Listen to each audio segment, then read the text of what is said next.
Hello and welcome to Historia Romana. Episode 8. Battle of the Lacus Curtius.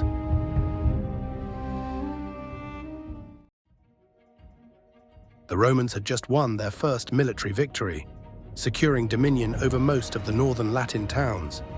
Observing these developments, the neighboring Sabine chiefs grew displeased and began blaming one another for not having crushed Roman power in its infancy. Instead, they now faced the daunting task of contending with a much stronger Rome to retrieve their captured women. They held a general council in their most significant and renowned city, Cures, where they voted in favor of war and appointed Titus Tatius, the king of Cures, as their general. Once this decision was reached, the assembly disbanded and everyone returned to their respective cities to prepare for war the following spring. Romulus did not sit idly by during this period, as he knew the Sabines would likely come for him sooner or later. With the help of war artisans sent by Numitor, Romulus reinforced the wall on the Palatine Hill with higher ramparts and also fortified the neighboring hills by constructing ditches and sturdy palisades. Romulus stationed farmers with their flocks on these hills, assigning each a sufficient garrison for protection for the duration of the Sabine threat. Critically, he also built a small citadel, called an arx, on the Saturnine hill, placed under the command of Spurius Tarpeius. While it might be an exaggeration to call it a fort at this time, it was built up with extra defenses as the point of last retreat. Between his own army, the mercenaries brought by Lucumo and Hostus Hostilius, and reinforcements sent from Alba Longa and the new Roman colonies, Romulus is alleged to have had 20,000 infantry and 800 cavalry at his command.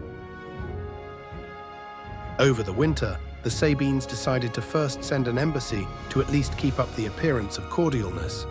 The diplomats asked not only for the return of the captured women, but also reparations for their seizure. Romulus responded that since many of the Sabine women themselves were not willing to separate from their Roman husbands, they should be allowed to remain if they wished. He tried to grant any other reasonable requests the Sabines had, on the condition that they refrained from initiating war. However, the Sabines rejected all of Romulus's counter-proposals and mobilized their army in the early spring, allegedly consisting of 25,000 infantry and 1,000 cavalry. The Sabine leader, Titus Tatius, was soon informed of Romulus's plans, wherein most of the Roman army would be split between two camps on the Esquiline and Quirinal hills, expecting a direct attack from the direction of Sabinum to the northeast. Breaking camp under the cover of night with a large chunk of his forces, Tatius led his army through the countryside without causing any damage to the fields. They arrived and set up camp on the open plain between the Quirinal and Saturnine hills on the northwest side of the city before sunrise, planning to launch a surprise attack. However, Tatius faced a dilemma as he observed that all the hills were much more securely guarded than anticipated, leaving no advantageous position for his own forces. Fortune smiled upon Tatius in an unexpected manner when the Sabines caught the attention of a young maiden named Tarpeia, who was still awake at this late hour. Tarpeia was the daughter of Spurius Tarpeius, the man entrusted with guarding the citadel, who happened to be away on a nighttime errand. She is said to have become enamored with the gold bracelets and rings worn by the Sabine soldiers, as was customary among their people. Tarpeia, through a secret gate unbeknownst to most others, made contact with the Sabine king, claiming to possess the keys to the gates, and offered to deliver the fort to the Sabines, on the condition that she would be rewarded with the bracelets and arm ornaments worn by the Sabines. Tatius, enticed by the proposal, agreed, and Tarpeia opened up the citadel's gate for the enemy. The garrison inside were either killed or forced to flee, and Tarpeia, asserting that she had upheld her part of the agreement, insisted on receiving, quote, that which the Sabines had on their arms. In the ancient world, however, turncoats of any kind were rarely given respect. Tatius, technically complying with her request, hurled his shield at her with great force, prompting others to do the same. Tarpeia, pelted from all sides by heavy shields, perished under their weight. For her treachery, Tarpeia's name would later be given to the tallest cliff on the Capitoline Hill, a site of execution for traitors, perjurers, and other major criminals. When Romulus awoke the next morning, he must have been horrified to see that the Sabines had not only captured the Saturnine citadel, placing themselves between the main Roman army and the heart of their own city, but also a significant chunk of the Roman supplies.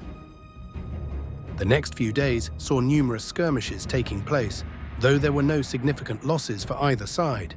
Eventually, the full Roman army reassembled at the base of the Saturnine, but the Sabines initially refused to meet them on the field, likely believing that they could wait the Romans out. Finally, after standing around for several hours, the frustrated Roman army attacked, despite the Sabines holding the high ground. Romulus led the right flank, Lucumo the left, and Hostilius the center.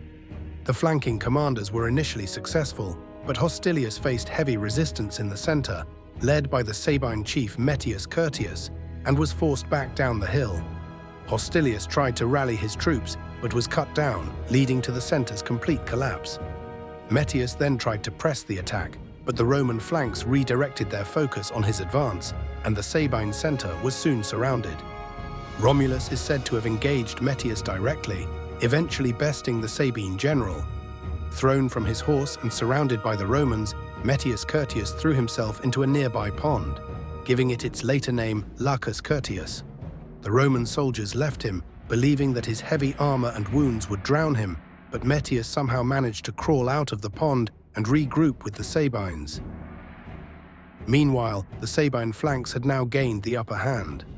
Romulus was struck in the head by a rock slinger, temporarily incapacitating him, and his dutiful lictors dragged him back to the Palatine. When Lucumo was soon after felled by a javelin, the Roman army finally began to rout.